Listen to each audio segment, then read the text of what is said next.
E aí ele olhou pra mim e falou assim, em quanto tempo você faz isso?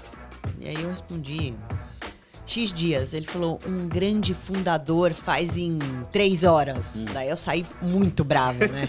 Quanto mais você faz os outros enriquecerem, mais você cresce. Então é quase que um egoísmo você guardar tudo que você sabe, todas as experiências que você passou e não compartilhar. Oi pessoal, sejam todos muito bem-vindos aqui no RoyConCast, o podcast feito para você, gestor, empreendedor, líder de marketing e e-commerce. É isso, né, Flávio? Esqueci de mais alguma coisa? Mais pra frente a gente vai mudar um pouquinho essa abordagem, que a gente vai ampliar um pouco mais. É isso aí, gente. Pessoal, hoje nós temos aqui um tema muito legal. A gente vai falar de alta performance, como empreender com a Juliana Sack, é isso? Sack? Isso. Tá certo? Tá certo, Eu tá ainda certo, perguntei sabe? pra ela antes. Muito Tema bom. legal. E vamos apresentar um pouco a Juliana. Cara, a Juliana ela é CEO da Retail Hub, que é parceiro nosso. Conhecemos recentemente, acho que a gente vai explorar um pouco mais, né, a solução de vocês e apresentar para quem está acompanhando a gente. É investidora, mentora, palestrante e a gente também vai explorar um pouquinho, Felipe, do que ela aprendeu em Harvard e Stanford. Em Harvard sobre negociação e em Stanford sobre IA. Correto? Correto. Bem-vindo, viu, Ju? Obrigada. É um prazer estar com vocês aqui para falar de um tema super importante que é mentalidade, alta performance, que é super importante para quem empreende e para quem também é executivo, né? Legal, muito bom. Tem recado antes aqui? Pô, deixa eu dar um recado, depois você dá outro, Tá hein? bom. Vamos combinar assim, ó. Boa. Se você tá escutando a gente tem um treinamento aqui que é o Econ Shift por apenas R$ 37,90. Você vai aprender sobre performance, CRM, TikTok Shop. Então tem todos esses módulos lá dentro. Vai ter o QR Code rodando aqui na tela e embaixo na descrição vai ter aí o link. Excelente para treinar o time também. Também você pode mandar pro seu time de analista, gestor. Que também tem muito, Felipe, gestor que assim, dentro da cadeira de e-commerce, ele não tem conhecimento em marketing. Às vezes ele vem de uma área mais voltada à tecnologia, ou às vezes logística, e aí ele quer se aprofundar em marketing. Lá tem todo o nosso conhecimento de 15 anos. Muito bom. Legal? E temos nosso patrocinador. Nosso patrocinador voltou, porque depois que eu voltei da China, eu não tava com os kits. Agora eu recebi os kits do time da Lucal. Ó, pessoal, rapidinho aqui, ó. Lucal Chocolates é o patrocinador aqui do RoyConCast, para você que gosta de chocolates, assim como todos nós aqui.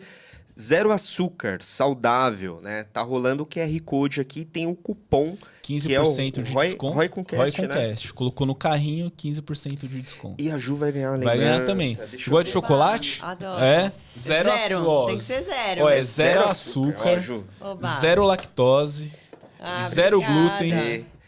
Espero que goste. Temos uma boa referência, até o momento tá 10/10. Tá 10/10, hein? Votações. Olha, de verdade, viu, pessoal? Tem produto dentro, viu? Eu já tô abrindo aqui, já quero saber o que eu ganhei aqui. Eu acho que em uma semana, mais ou menos, você zera. Um dia. Dependendo em um dia. Se tão depender bom. do meu marido, zera rapidinho mesmo. Pô, espero que goste. O NPS tá 10 de 10, hein, Felipe? Exatamente. Recomendaria para um amigo. E fica o convite para quem tá nos ouvindo aqui, né? Exato. Vai lá no site da Lucal. Boa. É isso? Vamos... Felipe, o que você acha? Tem muito tema pra gente explorar com a Ju. Por onde você quer começar? Quer começar pela trajetória dela? Eu acho que pela trajetória da Ju, né, Ju? Conta pra gente aí sua história, né? Um pouquinho da sua jornada. A gente vai falar Já começou empreendendo ou não? Não? Eu falo que a minha trajetória ela foi pautada muito na coragem e nos recomeços. Eu comecei cedo e ajudando a minha mãe na Caruso, que é a loja da minha mãe, né? É uma marca de mais de quase 140 anos. Caramba, então tá na 4ª geração. Olha. Já. Isso é hoje meu irmão que toca. E eu comecei ajudando ela na Daslu, eu era vendedora. E não estava ainda na faculdade, e já comecei guardando dinheiro ali, porque eu sempre quis... Desculpa interromper, a Daslu é aquela loja de antiga loja de luxo. Isso, exato. E é muito engraçado, porque eu sempre fui uma pessoa que me preparou muito. Então, eu tinha muita clareza de onde que eu queria chegar. E desde cedo, eu sabia que eu ia fazer direito e que eu queria fazer uma pós-graduação fora do Brasil, que eu fiz, né? Fui para Turim fazer uma pós-graduação em Direito do Comércio Internacional. Então, eu fui me preparando desde cedo, desde nova, guardando dinheiro para conseguir pagar a minha pós-graduação. E aí, me tornei advogada, advoguei 12 anos entre estágio e advogar, de verdade. E daí descobri que eu não estava feliz, né? Que eu precisava mudar, que eu tinha um perfil muito diferente do que aquele advogado que fica atrás do computador, fazendo peça. Imagina isso há 20 anos atrás, né? A gente não tinha aquele, qual é o seu propósito, o que você é realmente boa ali, né? Identificar tudo isso. E aí eu fui para a área comercial. Na área comercial eu me encontrei, é isso que eu queria fazer, só precisava achar aonde na área comercial. Fui para uma trading, dei vários passos para trás, então eu já era diretora jurídica, fui para uma trading, comecei a crescer, comecei a dar muito resultado. E o presidente de um grande grupo de shopping center, o maior grupo de shoppings do sul do país, me chamou para trabalhar com ele. E ali eu cresci muito. Então, fui para esse grupo, né, chamado Almeida Júnior. Trabalhei 2 anos e meio com ele, um cara brilhante, assim, que me ensinou muito. E depois disso, eu comecei a ver que os varejistas tinham alguns desafios quando a gente falava em se digitalizar, inovar. E aí eu fui empreender depois de toda essa trajetória de novo. Então, pela 3ª vez, eu mudei de área, mudei de profissão, fui para tecnologia, né? Fui primeiro para o varejo. A Retail Hub começou como consultoria, depois virou tecnologia, então a gente pivotou a empresa. E hoje ela atende todos os varejistas para fazer com que eles vendam mais através de uma plataforma, uma tecnologia altamente performática, né? E com inteligência artificial, para que você construa os e-commerces muito mais fácil, muito mais rápido e que você tenha esse ganho em conversão. E aí comecei a minha outro negócio também, que é um negócio de educação para mulheres, né? Minha mentoria. Então é isso, a minha trajetória... Quanto tempo desde da fase do direito? Mais de 20 anos já, 20 e poucos anos. É legal falar disso, sabe por quê? Porque quem ouve e depois quem conhece os projetos recentes fala assim, do nada, né, Ju? Do nada, né? Essa marca apareceu do nada. Você fala, não, 10, 15, 20 anos na jornada. Sim. É legal. E eu mudei muito a minha história há uns 5 anos atrás, quando eu comecei a fazer uma mentoria. E aí a minha mentora falou assim, Ju, você tem que se olhar como um ecossistema mesmo. Juliana Caruso Sacchi Limitada. Você é uma empresa. Você é muito maior do que ser apenas CEO, né? Apenas. Né? Porque a gente sabe o trabalho que dá, mas você é muito maior. O que as grandes empresas fazem? Como que elas inovam? Elas começam a criar esse ecossistema. Então, eu sou muito boa nisso e daqui a pouco eu começo a criar ecossistemas. E foi aí que eu mudei a minha vida. Eu comecei fazendo a Retail Hub, depois entendi que para buscar investimento eu precisava entender de investimento anjo, então fiz um curso, me tornei investidora, me tornei sócia de 8 empresas, né? Quando eu comecei a investir nessas empresas, entendi que eu precisava aprender mais como eu escalava os negócios, como que o investidor pensava, e aí eu consegui investimento para a minha empresa. E aí fui indo, mentora, palestrante, e tudo isso foi me trazendo grandes benefícios como empresária, como empreendedora na Retail Hub, porque eu passei a ser uma líder muito melhor. E aí eu comecei a diversificar tudo que eu fazia. Legal. E eu imagino que dessa forma você também se torna um canal de aquisição para a empresa. Total. Né? Porque tem as pessoas, a gente conversa muito disso, né? Tem pessoas na empresa que conhecem a Ciclo, tem pessoas tem clientes que conhecem a gente, né, Flávio? Então vem falar comigo, vem falar com ele, com o Alan. E é muito interessante essa associação que a gente vai tendo, que vai quebrando um pouco aquele modelo tradicional que antigamente a gente só lembrava da marca da empresa, né? Exato. Eu preciso de um serviço, eu busco a empresa X. Hoje você associa o nome de uma pessoa que é extremamente relevante naquilo que ela faz. E o segmento que você veio, né? Na verdade, a tua trajetória também na parte de direito, é muito interessante isso, porque o advogado, ele tem um peso muito maior nele do que talvez no escritório que ele trabalha, né? Eu falo pela gente, né? Nossa contadora, por exemplo, tem mais de 10 anos com a gente, né, Flávio? E ela já tinha uma bagagem antes. Obviamente, o escritório dela tem a marca do escritório, mas a gente vai lembrar da Renata. Sim. Tipo, ela, né? O Augusto, o advogado que a gente cuida. Então, assim, é muito interessante. Tem algumas posições lá atrás que já eram assim, né? De muita confiança na pessoa para contratar a empresa. Aí a gente vai vindo para os outros segmentos, até na área de tecnologia, né? Você vai pegando uma plataforma de e-commerce, né? Quem conhece, obviamente, a Vetex vai lembrar do fundador do Mariano. Então, Sim, e por aí vai, né? O que você acha disso? Você acha que isso é um ponto que não tem mais volta? É assim mesmo? Então, quem tem negócio, mesmo se for B2B, B2C, o que for, tem que mesmo falar, tem que, né, botar a cara, porque vai influenciar na geração, na credibilidade. O que você acha de tudo isso? Olha, eu acredito que é um caminho sem volta e que você precisa, sim, se expor, falar o que você pensa, como você age, qual a cultura, o que você vende, você passa confiança, né? No final das contas, quando você compra algo, primeiro você tem a credibilidade da empresa, né? Tem o produto e tem também a credibilidade, a confiança ali que aquela pessoa que está fazendo essa venda passa para o seu cliente. Então, eu acho que é um tripé muito importante.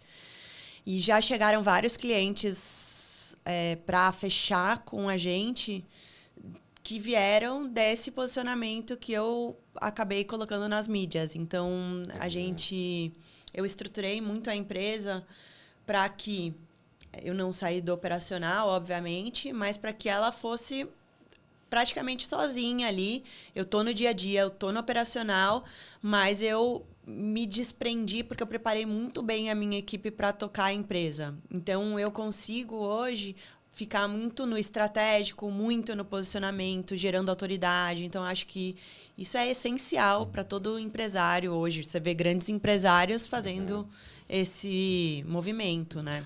Ó, vou pegar uma dica sua pra mim, tá? Porque, por exemplo, até brinco com o Felipe e com o Alan, porque assim, antes de eu começar a gravar o podcast, eu sempre fui a mente atrás da Ciclo. Então, por exemplo, eu ficava muito mais nos projetos, né, Felipe? Com os clientes. Operação, com a equipe. Era muito o cara do marketing que ajudava o time a construir os projetos de marketing para as marcas. E aí a gente começou a fazer... Os três sentaram e falaram assim, cara, quem que é o melhor cara para pensar na estratégia marketing Ciclo? Mas, por exemplo, eu era o cara extremamente low profile, de tipo, cara, de tanto lidar com as marcas, eu odeio Instagram, eu não tinha LinkedIn até o ano passado, hein? Pra você ver. E, pô, como um cara que trabalha com... Tipo, você tinha aquele perfil que... no seu Instagram era tipo assim, você tem o seu Instagram, o ano é 2025, aí sua última postagem foi lá em 2015. Isso aí. Tipo, era isso, antigamente. Não, é assim, como eu já entendi esse movimento, e um livro que abriu muito a minha cabeça para isso tem um livro que se chama Comunicadores S.A., que fala da história do Silvio Santos, o Ratinho, que já são marcas pessoais que utilizaram o espaço e a mídia para alavancar os negócios, no final das contas.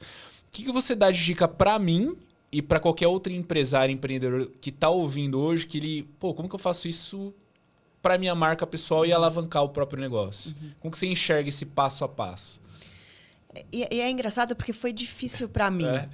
Porque a gente tem muito preconceito, né? Eu, pelo menos, tinha muito preconceito ali de ir para as mídias. Eu não queria. Pra quê? Não preciso disso. O senhor que tá nas redes sociais, ele não tá trabalhando. Oi? E exatamente. Então, a gente tem que entender que não é que eu não tenho tempo. É que eu preciso arrumar tempo para fazer isso, porque isso é muito importante para o meu negócio. Isso vai... A gente está pensando a longo prazo, né? Então, isso vai expandir muito, melhorar tanto o meu negócio, a minha imagem, minha autoridade, vai abrir novos caminhos, novos negócios. Então, eu acho que comigo foi um caminho ao longo de 2 anos ali me preparando, porque eu não queria de jeito nenhum. Então, eu acho que o maior desafio é como é que eu começo? Eu tenho que ter alguém muito bom ali para me ajudar, para me assessorar, qual é o tipo de conteúdo que eu quero fazer, o que eu vou falar, qual é o meu... Eu acho que tudo começa com a clareza do propósito, né? Por que eu tô indo para a mídia? O que eu vou gerar? É autoridade? Qual é o negócio? Qual é o meu público? Qual é a estratégia? Se é LinkedIn, se é YouTube, se é Instagram. Então, enfim, o que eu acredito muito é que você precisa se colocar em movimento. Errar faz parte. A gente vai errar. E quando eu falo muito isso, por que tem tanta gente ruim hoje no online? Porque eles não têm medo, eles não têm nada a perder.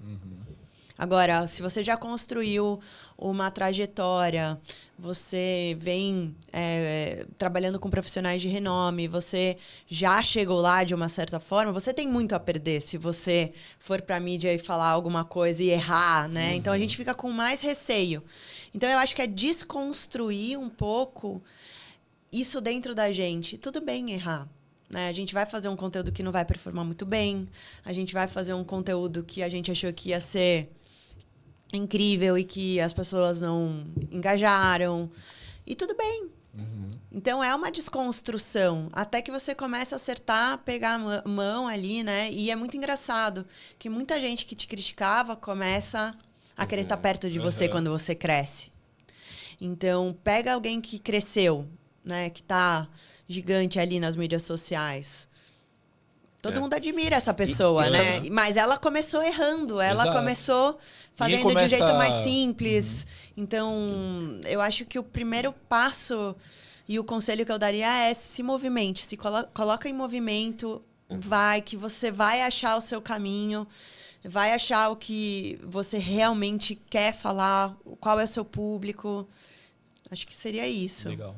Eu ia até comentar assim que às vezes a gente esquece o quanto que a gente agrega nas pessoas que estão na nossa volta, até amigos, né? Exato. Esses dias eu estava conversando com uma amiga que há alguns meses ela iniciou uma agência de produção de conteúdo, né?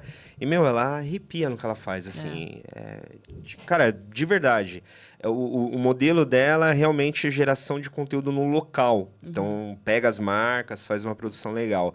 Aí, conversando com ela, né, do nada ela falou que ela olhava tanto para mim quanto outro amigo meu, pessoal, que atua em outro segmento, né, na indústria, que era meio que uma inspiração para ela. Eu falei, nossa, nem imaginava. A gente se vê em churrasco, a gente se vê, né, quando a gente está se reunindo com os amigos. E a gente esquece que o nosso lado profissional, quando a gente ajuda ou põe para fora aquilo que a gente aprendeu, pode ajudar outras pessoas, assim como a gente absorve o que as pessoas... Eu estava até lembrando, por exemplo, nessa questão do empreendedorismo, a gente está há 10 anos, né, Flávio? Empreendendo, né? A minha veia, assim, ó, eu não tinha na família, com exceção de um tio, né? Eu não tinha na família histórico de alguém que tocou negócio. Então, era algo muito distante. Então, o meu ponto, no meu caso de contato com esse assunto, essa palavra empreendedorismo, foi a geração de valor do Flávio Augusto. Quando ele começou lá atrás, você lembra do projeto dele? Então, assim, por exemplo, e até hoje eu vejo o conteúdo dele que ele comenta assim, né? Ele poderia, se ele quisesse, não fazer isso, né? Tipo, vai viver a vida dele, curtir, afim. Ele já fez uma puta história. Mas aquela decisão que ele teve lá atrás de levar essa informação pra frente me impactou. E deve ter impactado dezenas e dezenas de pessoas. Ele gravava vídeo no aeroporto, né? No começo. Eu lembro, então. E eu me interessei pelo assunto. Então, aquilo me inspirou, né? Então, eu acho que é muito legal isso que você comentou de fazer, né? Você sabe que eu falo que o segredo do sucesso é servir. Quanto mais você serve as outras pessoas, as outras empresas, quanto mais você faz os outros enriquecerem, mais você cresce. Então, é quase que um egoísmo você guardar tudo que você sabe, todas as experiências que você passou e não compartilhar. Então, quando você muda essa visão, fica mais fácil você ir para a mídia, fica mais fácil você criar conteúdo. E é muito gratificante você ver o quanto você muda a vida das pessoas, o quanto você inspira, o quanto aquela pessoa lembrou de você na hora que estava desanimada, que estava sem vontade de fazer aquilo, ou que foi negociar e que se valorizou. Então, é muito legal quando você começa a impactar e começa a mudar a vida das pessoas, né? É muito interessante. Pô, isso. e dessa parte, pra gente extrair mais conhecimento seu, queria que você dividisse um pouquinho pra gente entrar nessa parte de conhecimento. Como que foi essa experiência sua em Harvard na parte de negociação? O que você aprendeu lá que você pode compartilhar de conhecimento? Questão desde técnica, estratégia. O que te chamou a atenção? Eu acredito que o que me chamou mais a atenção foi que quando eu entrei no primeiro dia de aula, eles passaram um exercício e o exercício era basicamente a gente negociar da melhor forma possível para obter o maior ganho possível. E praticamente todo mundo, tentou negociar para tentar ganhar o máximo, né? E totalmente diferente do que eles ensinaram ao longo da semana, que a negociação ela é muito mais um ganha-ganha, né? Do que você ganhar o máximo. Então, ao invés de focar no curto, você focar no longo prazo, né? Então, muitas das negociações você vai fazer com fornecedor, com família, né? É uma relação de longo prazo. Então, quando você pode até ganhar mais mas a que custo? E aí eu acho que me impactou muito porque é algo que você usa todo o tempo, né? Então, profissional, pessoal, você está negociando com a sua família, você está negociando no trabalho, você está negociando com o investidor, você está negociando com o fornecedor, você está negociando com o cliente. Então, é algo que eu, de fato, usei muito. Você lembra algum que você aplicou com o investidor? Porque geralmente todo empreendedor tem medo do investidor. O cara vai colocar dinheiro aqui e vai me arrebentar. Mas como que foi essa negociação também, que se você conseguir trazer como aprendizado? Olha, eu consegui... Eu peguei investimento antes de ir para Harvard, então... Mas eu fui bem nas negociações. Mas...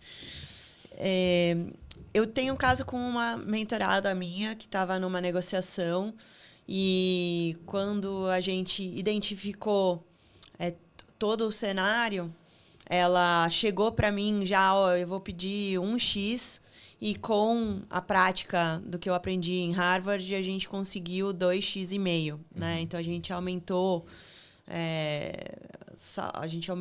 o fixo, a gente aumentou o equity, a gente aumentou... aumentamos a pizza, né? Trouxemos outros pedidos que não estavam na mesa. Então, a gente conseguiu negociar muito melhor. E aí, ela tá super feliz, né? Na sua visão de investidora... e assim, trazendo os dois lados, né?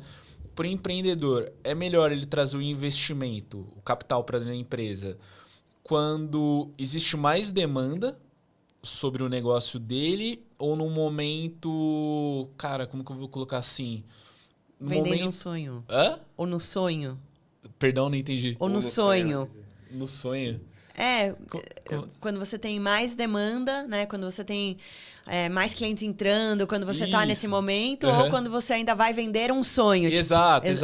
Qual que é o melhor momento na sua visão? Porque, por exemplo, quando está entrando muito cliente, você fica assim, posso reinvestir isso aqui com capital próprio, mas a gente sabe que o capital próprio ele é muito mais caro que um capital terceiro, dependendo, né, do momento.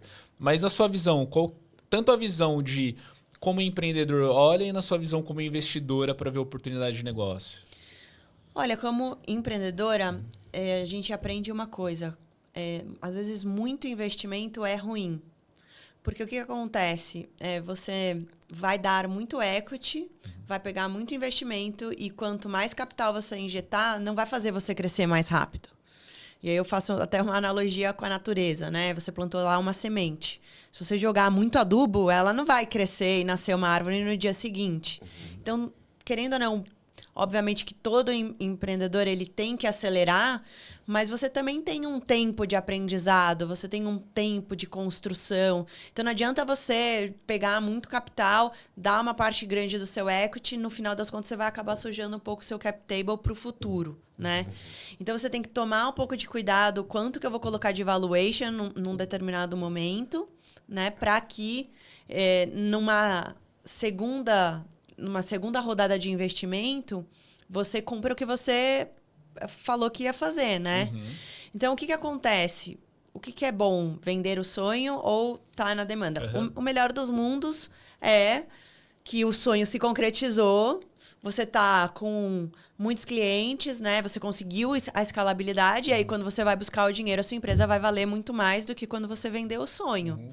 Agora, o desafio é se esse sonho não se concretizar. Aí o que acontece? Quando o fundador é muito bom, e como investidora, a gente sempre busca investir no fundador, porque se ele precisar pivotar, ele vai ter todas as habilidades e a capacidade de pivotar.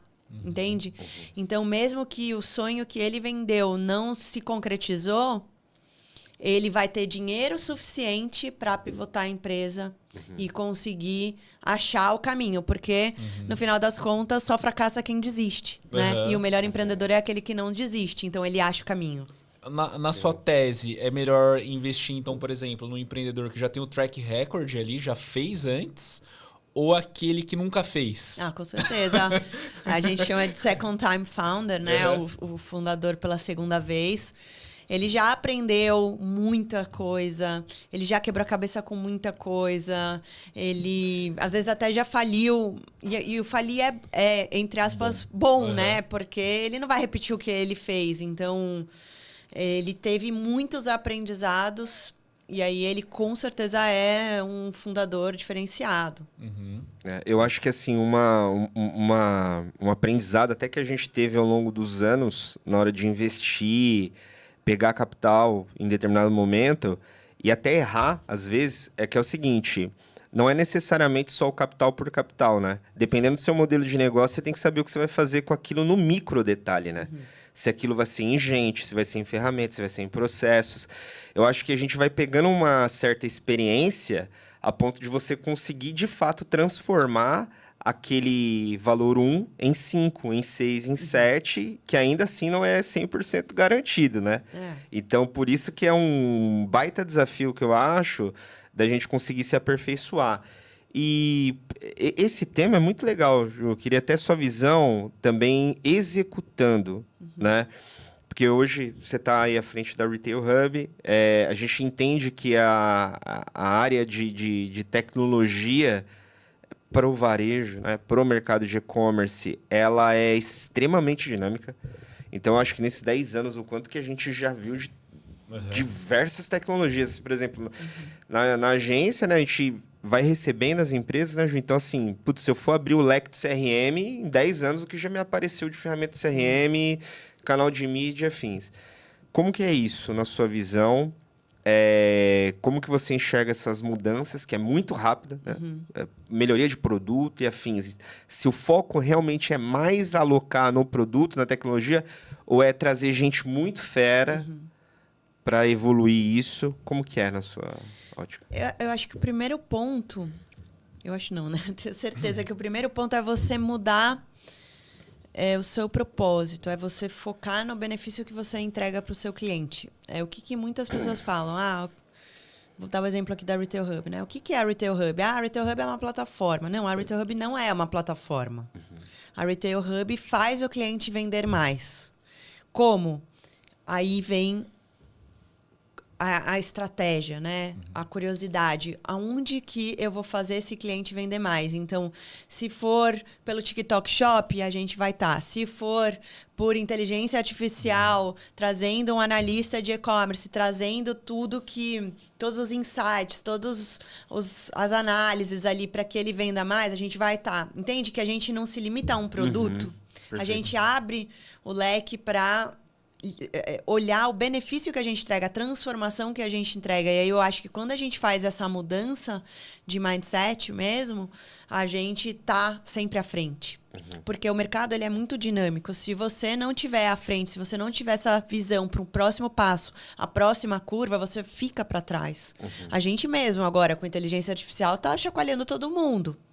Então, como é que eu me adapto que é uma das características mais importantes de grandes empreendedores, a adaptabilidade. Como é que eu me adapto rápido e executo rápido? E aí sim, um investimento grande em trazer um cara muito bom de tecnologia que consegue implementar de forma rápida essas mudanças. E também tem uma outra coisa que eu aprendi, né?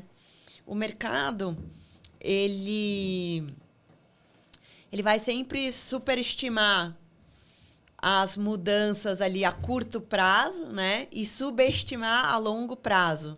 Então, o e-commerce vai morrer, o varejo vai morrer, os shoppings vão morrer, né? Então, Loja física vai morrer. Loja física vai Aí morrer. Você vê a Insider indo pra loja física. Exato. Então, assim, a gente não pode entrar nisso, não vai morrer. Vai mudar, vai mudar. Se as pessoas não mudarem, não se adaptarem, aí sim vai morrer.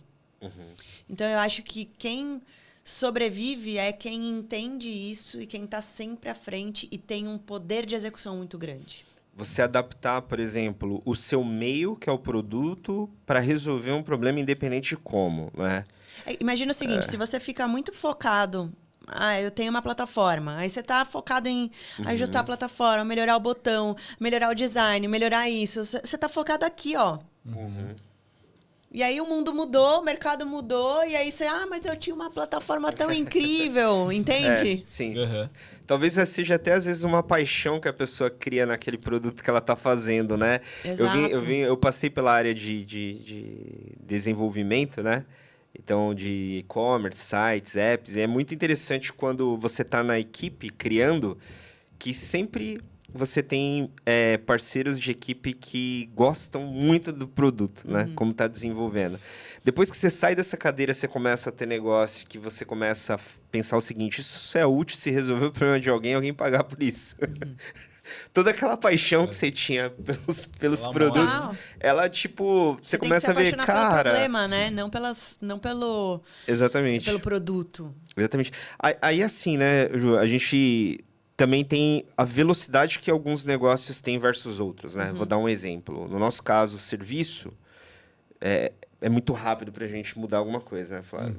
Tipo, extremamente rápido. Isso aqui não é mais interessante pro mercado, cria-se um novo serviço. Que é mais alocação de gente, né? Você monta o escopo, treina e vai executar. O cara da indústria... tem uma estrutura, um maquinário, enfim, é mais difícil mudar. E para tecnologia, é rápido? Se você tiver que mudar, como que é? Eu vou contar uma história, né? Uma vez eu estava no Vale do Silício, fui fazer o curso de AI em Stanford, e aí eu passei na 500 Startups, que é uma das maiores aceleradoras do mundo, para fazer uma reunião e fazer um pitch da minha empresa lá. E aí ele olhou para mim e falou assim, em quanto tempo você faz isso? E aí eu respondi, X dias. Ele falou, um grande fundador faz em 3 horas. Daí eu saí muito brava, né? Eu fiquei muito brava. Eu falei, ele não tem noção o que ele tá falando. Como fazer em horas? E aquilo nunca saiu da minha cabeça. E aí eu sempre falo isso com a minha equipe, né? Um bom fundador faz rápido, uma boa empresa faz rápido. Então, a gente tem que sempre ter essa agilidade e, obviamente, cuidar da arquitetura, né? Porque não adianta você fazer uma gambiarra, fazer rápido e depois quebrar tudo. Então, qual é o segredo de você conseguir fazer rápido, testar e depois voltar e melhorar? Ou, pelo menos, começar rápido de uma forma certa que depois você consegue ajustar. Porque eu já tive muito essa questão na Retail Hub. Fizemos um produto incrível com inteligência artificial. Nenhum cliente testa, nenhum cliente usa. Então, a gente até organizou um comitê de inovação, de futuro ali. Eu escuto muitos clientes, o que vai ajudar, o que vai melhorar, quais são os erros, quais são os desafios que eles têm. E, a partir disso, a gente começa a fazer produtos muito com eles. Porque essa vibe de AI vai mudar tudo, AI vai mudar tudo, mas aí o cliente não usa, né? Isso é muito verdade, né? Por exemplo, mesmo com o lançamento de muita coisa nessa etapa de IA, No nosso caso, que a gente está ali sempre adequando algo em serviço, raramente os clientes por si só eles usam, né, Flávio? É que eu acho que tem uma curva em IA que é assim, o desenvolvimento de tecnologia ela é rápida, porém tem a adoção, não é? A adoção. Exato. Tem aquela curva de adoção, a clássica curva de adoção. Eu acho que é a curva de adoção mais lenta, porque depende do ser humano, no final das contas.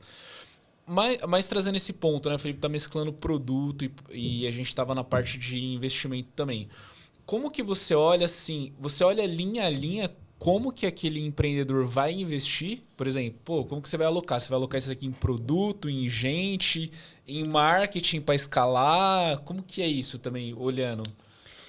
Você está me perguntando como investidora? Isso. Não. Não? Depende muito da fase que a empresa tá, assim, né? E depende muito do investidor que você vai falar. Então, normalmente, quando eu fui captar, eu não pus linha a linha ali, né? Então, eu tinha uma ideia e aí eu passei... Eu não fui tão genérica, mas eu detalhei um pouco mais do que eu ia fazer, qual que era a minha ideia com o dinheiro. Agora, a grande verdade é que muda muito, né? Então, se quem captou antes do ChatGPT, antes da AI ali, já mudou muito. Você acha que teve a mudança? Com certeza, né? Teve que mudar. Acho que todas as startups, todas as empresas de tecnologia que não estavam considerando colocar a inteligência artificial, mudaram. Então, teve que mudar. A gente tem que, às vezes... Poxa, eu tinha previsto aqui para escalar. E aí, às vezes, vem até um pouco da ingenuidade do próprio... empreendedor, né? Tinha previsto aqui para escalar muito mais rápido. E não é, no final das contas, a gente empreende, a gente sabe que... Tem as variáveis. Tem várias, né? Exatamente. Até um tema que é muito interessante, né? Que o Flávio puxou. Se você olha linha a linha, fins. Eu lembro que quando eu comecei a assistir programas de investidor, né? Conversando com o empreendedor para computação, eu estava aprendendo, estudando e tal. Eu ouvia muito assim, né? A gente tem aqui essa ideia, esse é o plano, e para você crescer, esse valor aqui vai ser alocado na sua estratégia de marketing e vendas. Aí, hoje em dia, isso para mim é muito amplo. Se alguém me fala isso, sabe, Ju? Porque aí eu já vou querer mergulhar dentro dessa caixinha para fazer o seguinte, mas qual que é a estratégia dentro do marketing você vai executar? Você vai fazer eventos, você vai fazer digital, você vai fazer parceria. Vai fazer um time de inside sales, o outbound. E vai, né? E você vai e muda, né, de um negócio para o outro, né? Por exemplo, se você vira para alguém que opera um e-commerce, né, que é o mercado que a gente atende, putz, ali é um jeito de se fazer, né? Principalmente se for B2C. Você vai para o mercado B2B, que aí tem área comercial, qualificação de lead, reunião e tal. É outra mecânica, ciclo de venda diferente, afins. Então, eu, no meu caso, conforme eu fui vendo, né, acompanhando, estudando, hoje em dia eu gostaria de entender como que faria. Se alguém viesse falar comigo, entende? Sim, mas é que o papel aceita tudo, né? Então, assim... Quando você faz ali, eu vou colocar X muito genérico, eu acho ruim.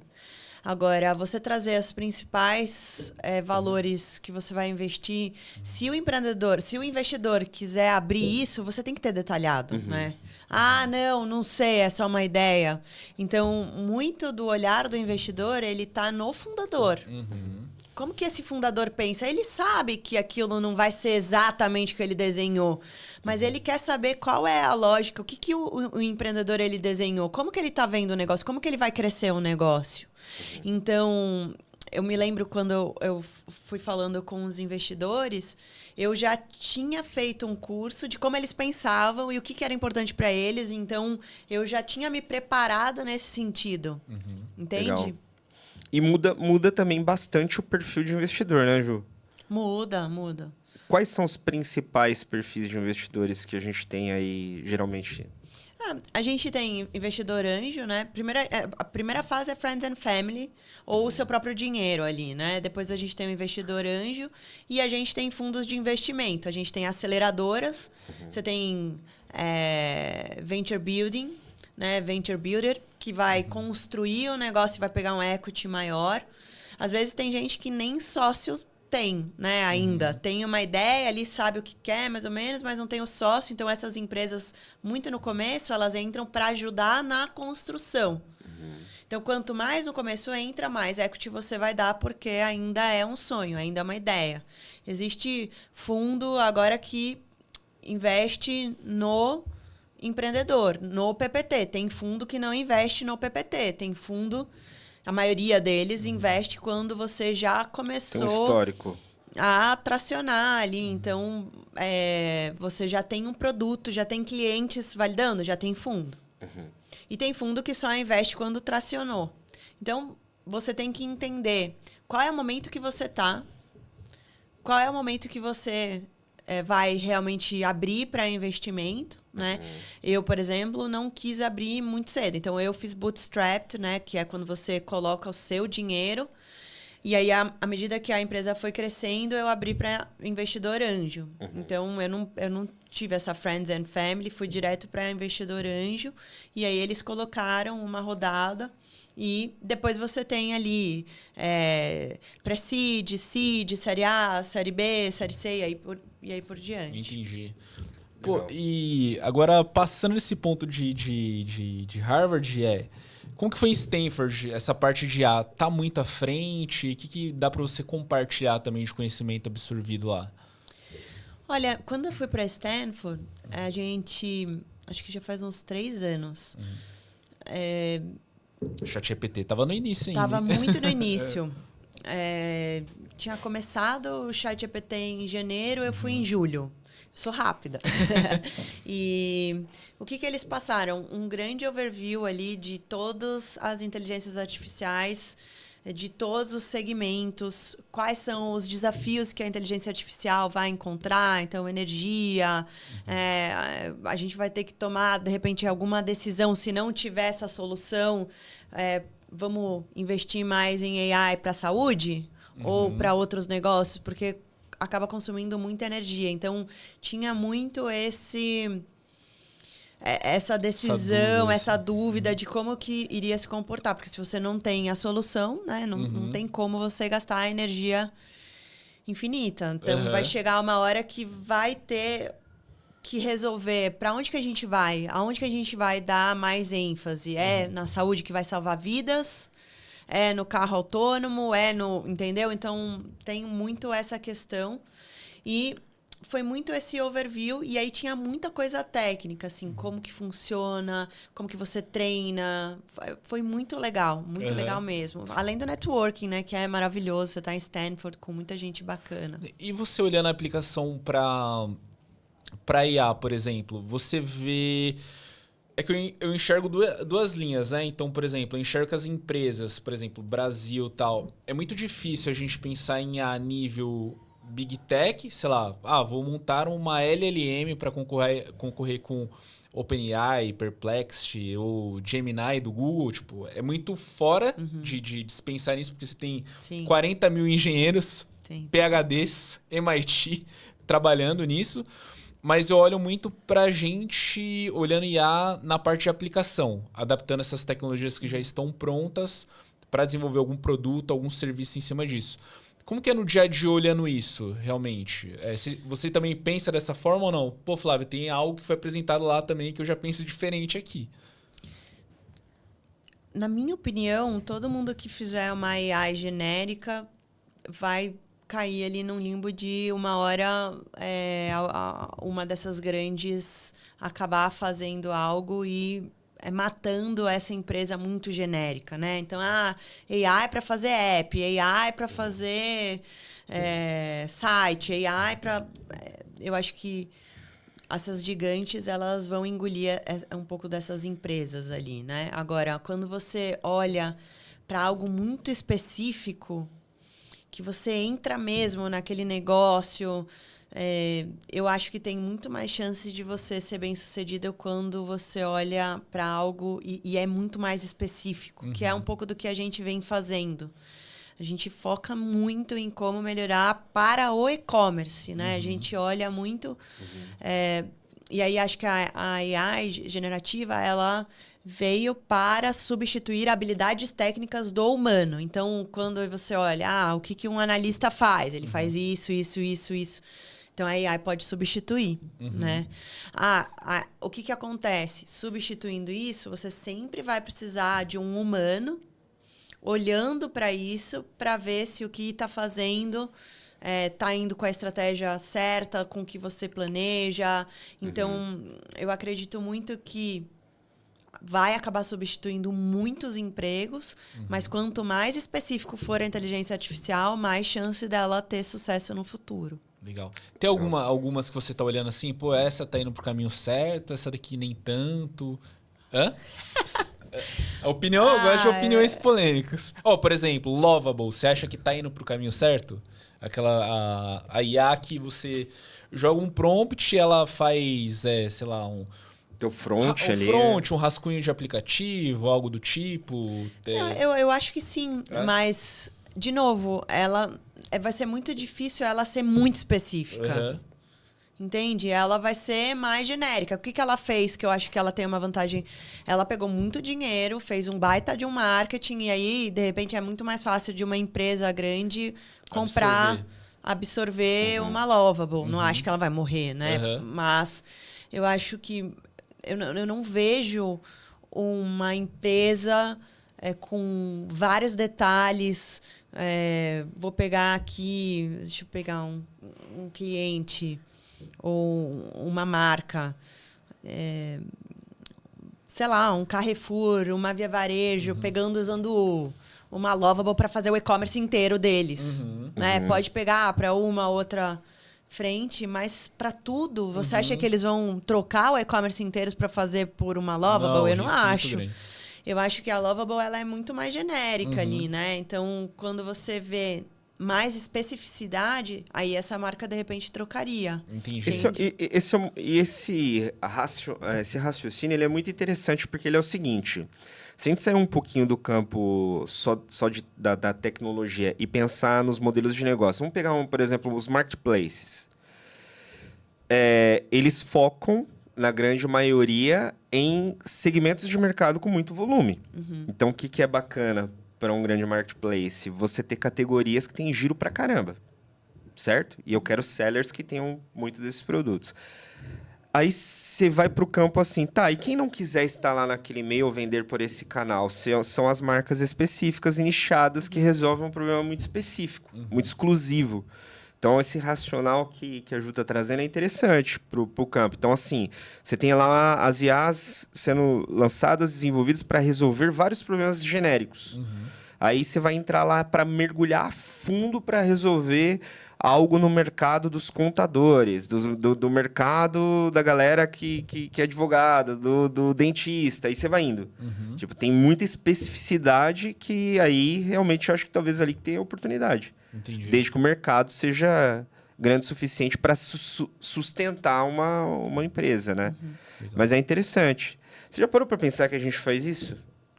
A gente verticalizou. A gente é específico, entendeu? Então, basicamente é isso.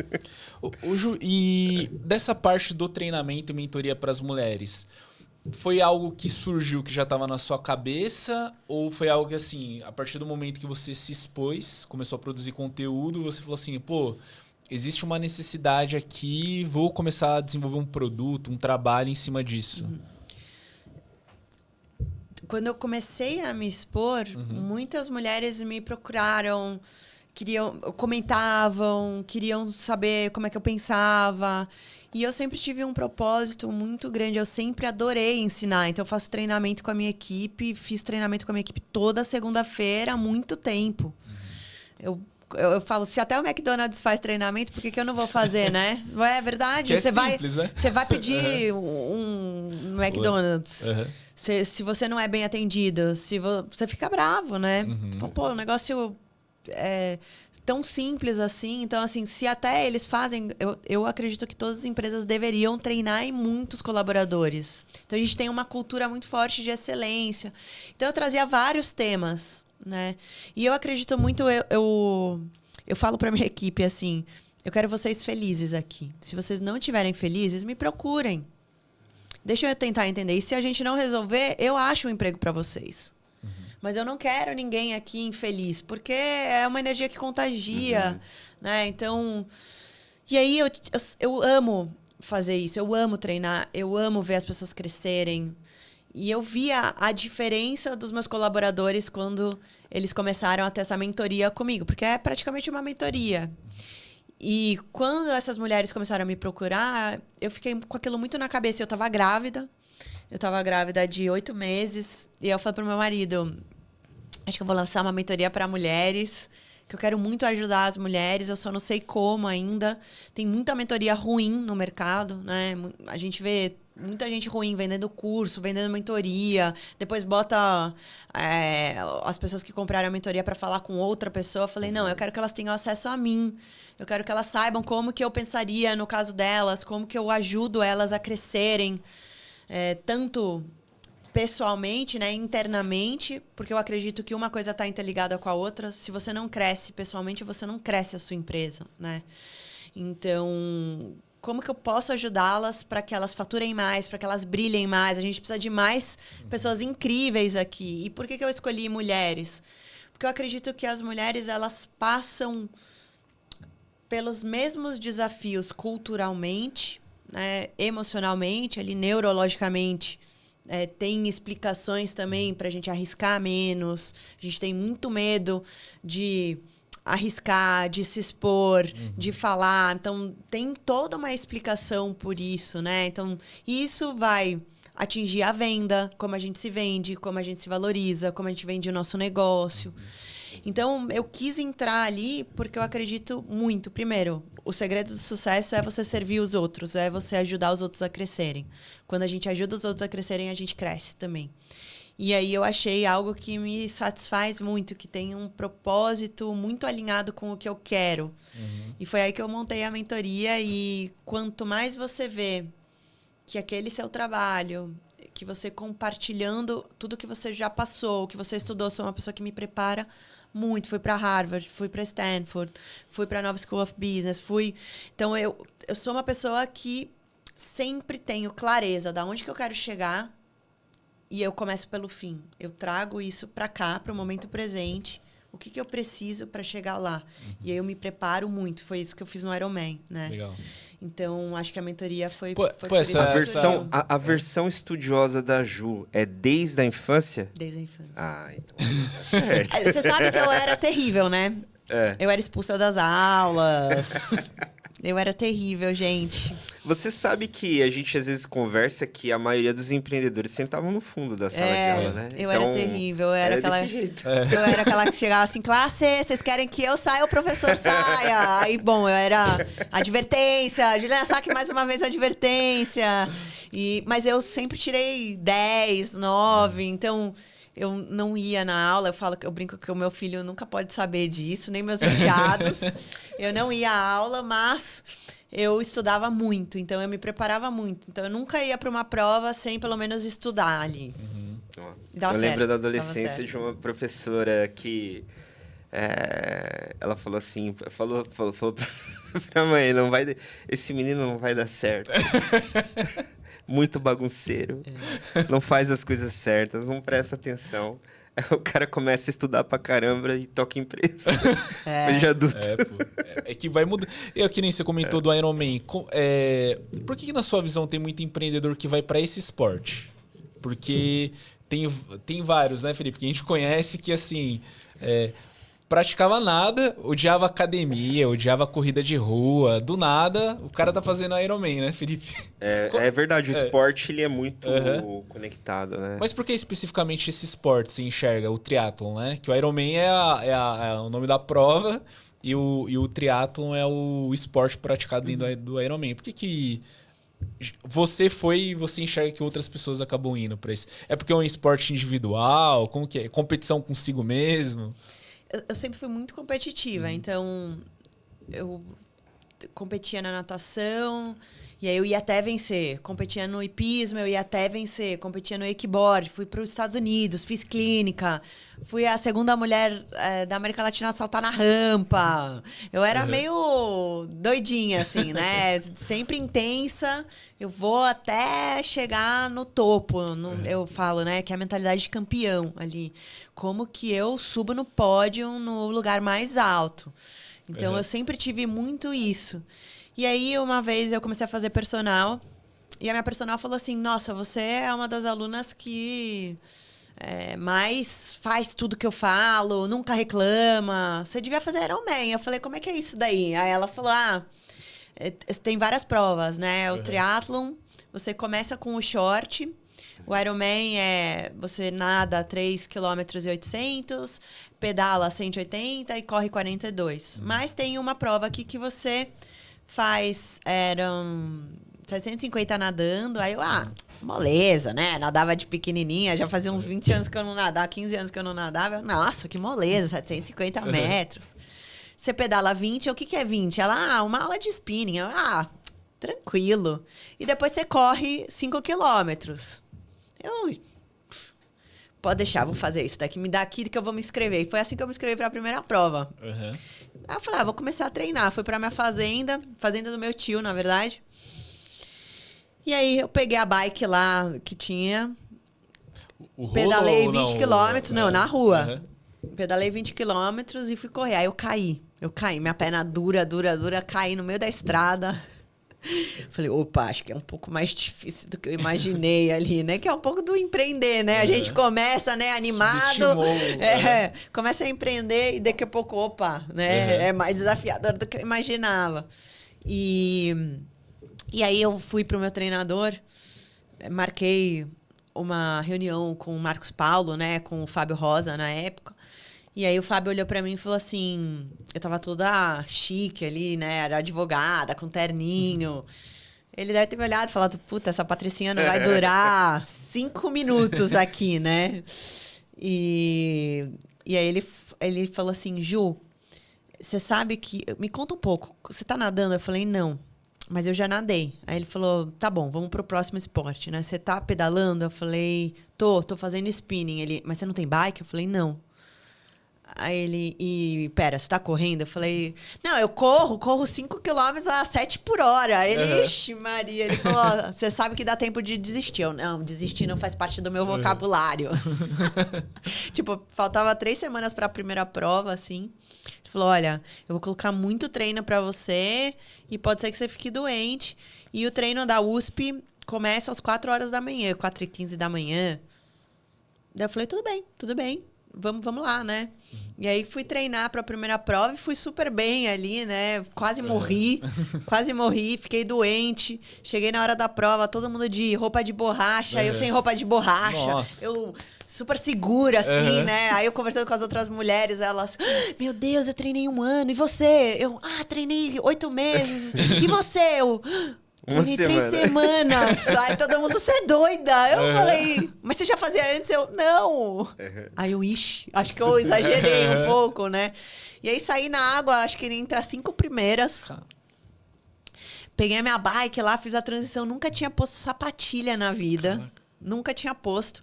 Meu técnico pegou a bike, assim, me empurrou. Eu clipei, né? Coloquei a sapatilha. E fui. Aí, obviamente, não fui tão bem, né? Todo mundo me passando. Mas corri, terminei. Subi no pódio lá. Fiquei, acho que em 5º lugar. Subi no pódio. Falei, puta, é isso que eu quero. E aí fui fazer o Ironman. Então foi uma prova antes, tipo, pro... foi. Não, eu fiz 5 Ironman 70.3. Me classifiquei 4 vezes para o Mundial. Fui para Las Vegas, né? Competi um Mundial. Qual que é aquele que tem na Havaí? Kona, né? Aí é do Ironman Full. Entendi. Aí fiz um Ironman Full. E... É o dia inteiro quase. Eu tava vendo um vídeo do... Não sei se você acompanha o André do Garage. Não. Que ele faz... Ele mudou agora porque tem uma outra modalidade, né? Não tem nada a ver com triatlo, mas chama Dryax, alguma coisa assim. Um negócio que mistura crossfit com corrida de rua. Uma loucura lá. Mas é quase o dia inteiro, né? O full, não é? É. De prova. Tem gente que faz, profissional faz em 8 ou 9 horas, né? E você pode ir até 16. Eu fiz 10 horas e 20. Caramba. E quando terminou a prova... Não, eu falei, nossa, nunca mais vou fazer esse negócio. Eu sofri, assim, porque é muito diferente você fazer para completar do fazer para ganhar, né? Do ir para performar. Entendi. Então é muito mais dolorido, sabe? Você fez pra... eu sempre entrei para performar. E essa é uma grande diferença, né? Você entra na sua vida para completar ou para ganhar, né? Pra performar. Igual, por exemplo, essas maratonas de rua que a galera vai correr, né? Tem o pelotão de elite ali, que é a galera que quer subir no pódio, e tem a galera que tô aqui pra completar os 21. Tô aqui, vai sorrindo. Né? Aí a sua visão era tipo assim, não, eu quero subir no pódio. Vou subir no pódio. Vou fazer o meu melhor. Aqui eu nunca consegui fazer nada mais ou menos, né? Então eu ia muito com essa mentalidade de eu vou fazer o meu melhor. Então era... Quando a gente olhava o treino, eu mudei para o Rio de Janeiro uma época para trabalhar. Eu tinha um treinador de São Paulo, um treinador do Rio, um treinador específico para natação. Eu tinha o clube do lado da minha casa, a academia do lado da minha casa, a academia do lado do trabalho, que eu trabalhava no centro, morava no Leblon, trabalhava no centro. O clube de natação do centro. Caraca. Então, assim, eu não perdia um treino. Eu fazia mais do que todo mundo faz. E hoje você continua praticando esporte ainda? Eu pratico, mas eu falo que como competição, nunca mais. Você tem que se dedicar muito, né? Nunca mais. Mas na sua visão, por exemplo, igual você está comentando de tudo que você fez, eu acho que para tudo, e eu acho que dá pra gente entrar num tema, porque você construiu um ambiente para conseguir executar isso. Não é simplesmente, vou lá, vou construir. Então... eu acho que eu vi uma frase do Paulo Musi falando qual que é a melhor academia? Cara, é aquela do lado da sua casa. Que, tipo assim, você não vai ter objeção de fazer. Exato. Mas como que você relaciona tudo isso também? A questão de empreender? Melhorou? Trouxe mais resiliência? Muito, porque se você for fazer uma analogia, né? Quando você olha o Ironman, ele é um esporte que você precisa de resiliência. Você precisa de foco, você precisa de determinação. Precisa entender que quando tá lá no baixo, né? Quando vem a dor, quando você perde um cliente, isso vai passar, né? Então isso é passageiro. Então às vezes o baixo vai te dar um impulso para você subir, porque empreender é uma montanha russa, né? Imagina o seguinte, depois de pedalar, são 180 quilômetros pedalando. Chega a vários momentos desse pedal que você fala, eu não vou aguentar. Imagina correr uma maratona depois de pedalar 180 quilômetros. Não, é loucura, né? Entendeu? Então, assim, como que eu controlo a minha mente? Porque a gente controla a mente. Porque eu vou aguentar. Eu consigo, eu vou aguentar. Você não acha que também a gente... eu tava conversando isso com a minha... psicóloga, né? Na terapia. Você não acha que também a gente tem que colocar a nossa mente em aproveitar o percurso do que ficar o tempo... Por exemplo, a gente tem um hábito, né? Quando a gente está fazendo projeto, né? Enfim, da gente mirar no nosso resultado. Só que a nossa trajetória ela tá acontecendo a cada segundo, né? E se a gente não presta atenção, a gente nem experimenta que fala, nossa, que legal. Isso aqui que tá acontecendo hoje, né? Eu tava vendo um podcast, até mesclando aqui, tava assistindo um podcast ontem do ai, caramba, do filósofo, do Clóvis. E ele... né? Nossa, que daí você bota pra ouvir, você fica... Cara, professor falando, né? E ele tava falando do podcast que ele estava presente, né? Pro rapaz que estava entrevistando ele. Ele falou, cara, isso aqui é mó barato. Tipo assim, eu não quero que isso aqui termine rápido. Tipo assim, eu tenho um episódio de 1 hora. Então eu tô torcendo pra chegar em 60 minutos. Eu falo, não, eu quero... aproveitar esse momento que a gente tá aqui e tal. Aí trazendo pro esporte, pra qualquer outra coisa que a gente queira fazer... Beleza que a gente tem o nosso alvo, onde a gente está mirando, mas você não acha que colocar a nossa mente de aproveitar aquela pedalada, aproveitar aquela abraçada, acaba sendo importante para controlar a ansiedade e afins? Eu falo muito que você precisa colocar um conceito no aproveitar a trajetória, um conceito das coisas, né? Qual é o seu conceito de sucesso? Então, por que você está fazendo essa prova? Porque tem gente que quer aproveitar. E o que é aproveitar para aquela pessoa? É tirar foto, é sorrir, é olhar o trajeto. O que é aproveitar para quem está indo ganhar, para quem está indo competir? Então, quando a gente coloca esse conceito, fica mais fácil a gente aproveitar a trajetória. Então, o que eu acredito que no meu caso eu fiz? Eu aproveitei a trajetória, eu curti os treinos, eu viajei com os meus amigos, a gente foi fazer treino juntos. Então, fomos em lugares bonitos. Então, isso a gente está curtindo o trajeto. Agora, quando eu entrei naquela prova, eu entrei para ganhar. E eu fui focada 42 quilômetros, repetindo, eu consigo, eu consigo, eu consigo. Então, quando eu terminei, obviamente, você curtiu o percurso? Não. Mas eu tinha aquele objetivo de fazer. Eu curti a trajetória, que ao longo de um ano eu treinei para o Ironman, que é muito importante quando você vai empreender. Então, aproveitar a trajetória e curtir e a conquista, os micro ganhos que você tem ao longo desse trajeto. Muito porque bom. senão fica muito difícil. Muito bom. Porque você mira muito no longo prazo e o longo prazo dói. O longo prazo é dolorido. O nosso cérebro está o tempo todo tentando empurrar a gente para o curto. Porque no curto a gente está no nosso ambiente de segurança, a gente tem ganhos rápidos. Então, toda vez que eu escolho o longo prazo, eu preciso comemorar as micro-vitórias. Isso é muito legal. Eu tava falando disso no comecinho do ano pro Alan, né? Que a gente tava batendo um papo, né? Que ele cuida da nossa operação, nosso sócio. E eu tava comentando para ele e comentei com um cliente que virou amigo, né? Tá com a gente há 8 anos. Eu falei assim para ambos, né? Não na mesma conversa, mas o mesmo assunto. Eu falei, cara, é muito importante a gente comemorar o que dá certo, né? Às vezes dá 10 coisas certas. Só deu uma errada. Aí a gente olha lá no que deu errado, que a gente tem que resolver, mas, pô, a gente nem comemorou esses 10 itens que aconteceu. E as micro, sabe, Ju, que você tá falando? As micro conquistas. Por exemplo, hoje a gente recebeu um baita elogio de uma operação lá no grupo de projetos, que a cliente falou, gente, a pré-Black Friday, queria passar aqui só para falar que tá um sucesso. Vocês... Legal. Arrependar. Aí eu peguei e falei, não, a gente tem que dar uma atenção nesse comentário aqui, porque quando é uma mensagem de, putz, gente, a gente precisa resolver isso aqui, aconteceu um negócio. Aí todo mundo vai com atenção, e aqui, vocês não podem ignorar isso aqui. Tipo, é importante esse trecho e comemorar. Eu acho isso muito, muito relevante. E como que você vê isso por exemplo, pra equipe? Porque, por exemplo... Eu acho que a gente, como empreendedor, a gente olha muito pro longo prazo. Tipo, é bizarro o quanto que a gente prefere cortar qualquer coisa de curto prazo. A gente abre mão, realmente. A gente abre mão de, às vezes, de dormir, de fazer qualquer outra coisa, porque a gente fala assim, cara, eu sei que eu já fiz isso uma vez e mirando lá e abrindo mão disso, eu vou chegar nesse resultado que espera. Como que você enxerga isso já pro time? Porque, por exemplo... Eu vejo que a cabeça do empreendedor para a equipe tem diferença. É nítida, de experiência de vida, visão. Como que você enxerga para interpretar esses ganhos mais de longo prazo? E aí muitas vezes eles estão olhando para o micro, né? Ou às vezes, dependendo da área, o gestor da área está olhando para o micro dele. Se der certo para mim tá ótimo. Não necessariamente para a empresa ou para o time como um todo. Como que é para você isso?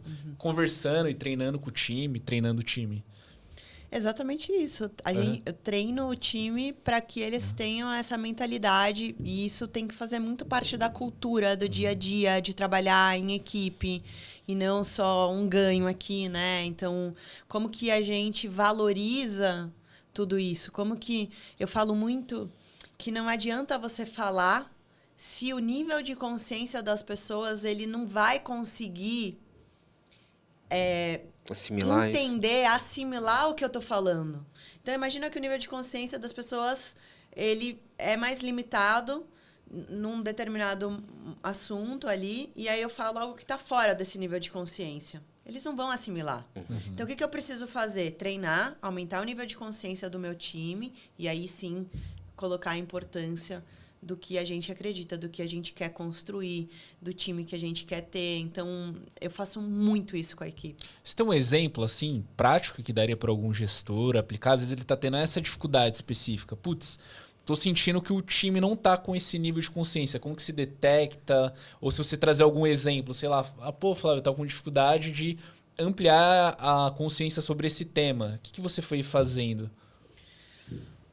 Olha, tem vários exemplos aqui que a gente poderia usar, né? Mas olhando um pouco para a empresa e para o time, normalmente as pessoas pensam muito no curto prazo, né?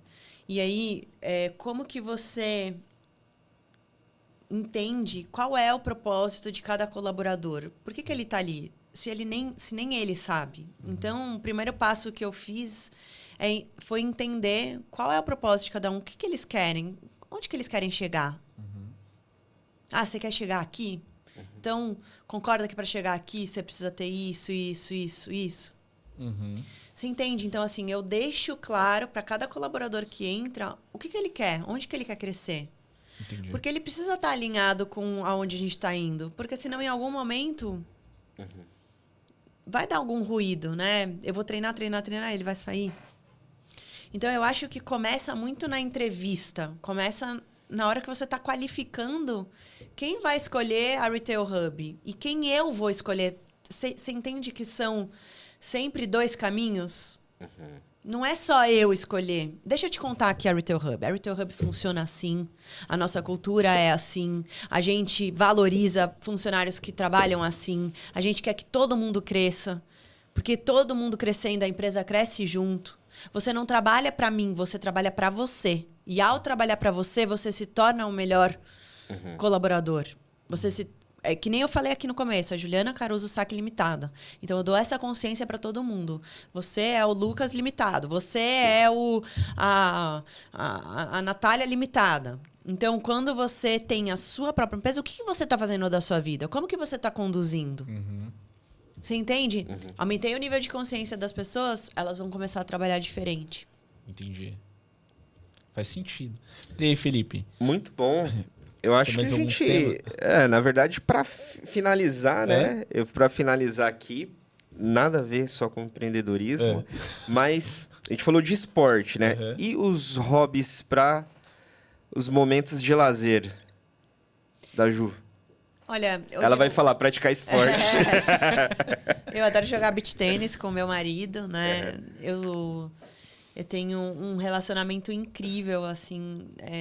A gente é muito parceiro, então a gente faz tudo junto, a gente corre junto, a gente faz beach tênis junto, a gente almoça, a gente trabalha, né, home office, os dois ali, então a gente almoça muito juntos, janta juntos, a gente tem uma relação muito legal.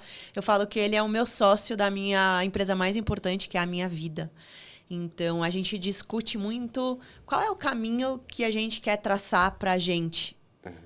Como que a gente se vê daqui 5 anos, daqui 10 anos. Eu falo que a alta performance, você precisa alinhar o jogo com a sua família. Onde que a gente vai focar a nossa energia? E vamos focar aqui, e daqui a pouco a gente, depois de X tempos, a gente faz uma viagem e foca na gente. Então, a gente vai sempre combinando esse jogo. E eu tô muito ok em ele trabalhar muito, ele tá muito ok em eu trabalhar muito, e tem os nossos momentos. Então, adoro passar tempo com ele, com o meu filho, né? Eu tô com um bebê de 8 meses. 8 meses. 8 meses. Eu lancei a mentoria quando ele tinha 2 meses. Caramba! Eu trabalhei... ele nasceu na segunda de madrugada, né? No domingo eu fui pra maternidade. Sexta-feira eu trabalhei até 8h30 da noite. Caramba! Então, eu fui até 9 meses, trabalhei muito. E... Estava na mentoria com ela. Ouviu as primeiras mentorias. Ele foi para Harvard comigo, fui grávida para Harvard, virou o Baby Harvard. Então, eu acho que filho muda muito. Não adianta falar que não muda, assim, muda muito como a gente quer trabalhar de uma forma mais ágil, mais rápida, porque se antes eu podia ficar trabalhando até meia-noite, 11 horas, agora eu quero parar para dar o banho nele, então eu coloco na minha agenda, compromisso, é um compromisso. Eu parar para ficar com o meu filho, dar o jantar e dar o banho nele, e depois eu posso até voltar a trabalhar, mas muda muito a prioridade e a forma como você vira mais ágil, assim, mais rápido. Então, acho que o que eu amo fazer no meu tempo livre é ficar com a minha família, é curtir meu marido, meu filho, meus enteados, que eu também amo de paixão, e fazer os meus esportes. Muito legal. Bom, vamos deixar pra Joela fazer o call to action dela. Agora é o seu momento. Já aqui, ó, Como que a galera entra em câmera aqui, ó. contato, conhece a Retail Hub? Bom, para conhecer a Retail Hub, é retailhub.ai ou www.retailhub.com.br. E meu Instagram é ju.saque e no LinkedIn, Juliana Caruso Saque. Muito bom. Pessoal, se conectem, né? Recadinho rápido. Você tá gostando desse episódio? Você gostou desse episódio? Deixa teu comentário, que é importante. Se inscreve no canal, né, Flávio? Também é outro call to action importante, né? Outro. Que a galera escuta o podcast e não se inscreve, pô. Como que Tem vai que se receber os inscrever para receber os próximos de antemão, né? Deixar ativado aí no seu app. E ó, aqui do ladinho também tem o QR Code da Ciclo. Então, se você tem uma operação de e-commerce, está buscando melhorar a performance e a estratégia digital da sua empresa, eu te convido a conhecer. São mais de 300 operações, tem case pra caramba lá no site. Então, se você digitar www.cicloecommerce.com.br, você pode conferir muitos destes cases e falar com a gente. É isso. Isso aí, não se esqueça do treinamento do EconShift, vai estar aqui o link aqui embaixo. E é esse cara aqui que dá aula lá, tá, gente? Então, em breve vocês precisam subir algumas aulas lá. É verdade, também, né? vai ter módulo também nosso. É o que? É um monoproduto com uma pessoa só? Muito obrigado, viu, Ju? Obrigado a vocês. Valeu, foi foi um prazer, viu? Foi um prazer meu. Valeu, pessoal. Um grande abraço aí pra vocês e boas vendas, hein?